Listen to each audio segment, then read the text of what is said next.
आज vice chairman का चुनाव था, एक बार फिर जो है स्थगित कर दिया गया है। कारण बताया कि एसडीएम की तबीयत खराब। एसडीएम की तबीयत खराब नहीं थी, सरकार ने तबीयत खराब कराई उसकी।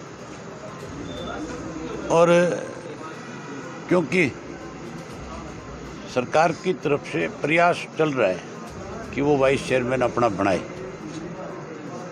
उन्होंने दबाव बनाने के प्रयास भी किए होंगे, लेकिन हमारे जो मेंबर हैं वो बहुत मजबूत हैं। हमारे पास संख्या है, उनके पास संख्या बल है नहीं। सरकार के ताकत की वजह से पोस्टपोन कराने का काम कर सकते हैं। एक बार करा लिया, 2 बार करा लिया, अब और कितनी बार कराएंगे। हर हालत के अंदर इंडियन नेशनल लोकदल पार्टी का वाइस चेयरमैन बनेगा, सरकार को मुंह की खानी पड़ेगी। बार बार स्थगित क्यों करवा रहे हैं कि सिर्फ इसीलिए आप इसको लेकर के सिर्फ बातचीत करेंगे सरकार से? सिर्फ इसीलिए हमें विधानसभा में पूछूंगा ये बात है कि तुम कितने दिन एसडीएम की तबीयत खराब रखोगे। आखिर चुनाव तो होगा कि नहीं होगा। अगर कोई और रुकावट पैदा करेंगे तो फिर मैं हाई कोर्ट चला जाऊंगा। कोर्ट से तो आदेश हो ही जाएंगे 1 मिनट में। चुनाव की प्रतिक्रिया को सरकार ज़्यादा समय तक नहीं रोक सकती। इन्होंने तो, इनकी नीयत कभी ठीक रही नहीं।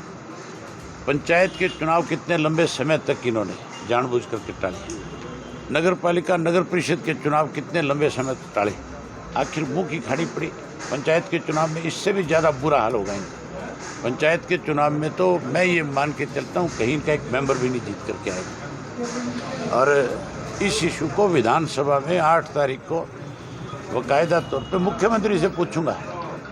मंत्री से पूछने की जरूरत नहीं मुझे इस मामले। मुख्यमंत्री से पूछूंगा कि क्यों पोस्टपोन कराया, किस लिए कराया। एसडीएम की कल रात तक तबीयत बिल्कुल ठीक थी। सुबह मेरे से बात हुई है तब बिल्कुल ठीक थी। सुबह तक ये कहा जा रहा था हम चुनाव करा रहे हैं, लेकिन एन मौके पे आके नोटिस निकाल दिया एसडीएम की तबीयत ठीक नहीं है। अगर एसडीएम की तबीयत ठीक नहीं है तो आप जा कर के एसडीएम से पूछो कि तूने कौन से डॉक्टर से दवाई ली है, तेरी तकलीफ क्या थी, क्यों नहीं चुनाव कराया, क्यों तू अपनी जिम्मेवारी से भागा। उसका काम नहीं है। इस तरह सरकारी प्रेशर में आकर के फिर तो इस एसडीएम से कल को कोई अंगूठे दस्तखत करा लेगा। सरकार किसी गलत काम के ऊपर इस तरह सरकारी प्रेशर में आकर के फिर तो इस एसडीएम से कल को कोई अंगूठे दस्तखत करा लेगा। सरकार किसी गलत काम के ऊपर इसके दस्तखत करा लेगी। इसको अपनी नौकरी का ख्याल रखना चाहिए। एसडीएम का काम जो है, एसडीएम की जो जिम्मेवारी है उसको निभानी चाहिए। यहाँ तो एक नया काम हो रखा है। देश का प्रधानमंत्री कहता है घर घर पे तिरंगा लगाओ।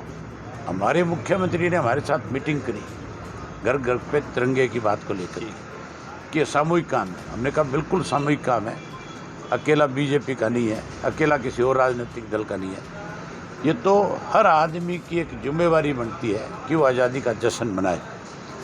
तिरंगा उसके पास नहीं है, गरीब आदमी पे नहीं है, तो हम उसको हैंड ओवर करें, हम उसको लेकर के दें। लेकिन इन्होंने तो इसमें भी लूट मचा रखी है। 25 रुपये में तिरंगा झंडा जो है ये बेच रहे हैं। इन्होंने हर डिपो होल्डर को 200 झंडे दिए और उसको कहे कि 25-25 रुपये के हिसाब से तो इनको बेचेगा। मैंने 50,000 झंडे जो है अपने इलाहाबाद क्षेत्र के लिए या जहां मर्जी मैंने डीसी को कहा कि आप इनको लगवाओ।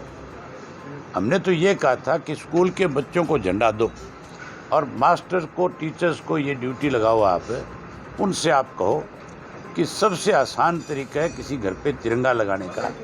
हर गांव के अंदर प्राइवेट स्कूल और गवर्नमेंट स्कूल है।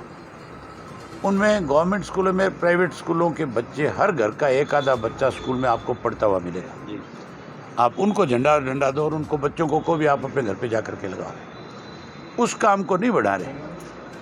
जो झंडे दिए जा रहे हैं उन झंडों को ये बेचने का काम करें। इसका मतलब तो इन्होंने देश की आज़ादी का जश्न नहीं, पैसे इकट्ठे करने का एक साधन बनाया है।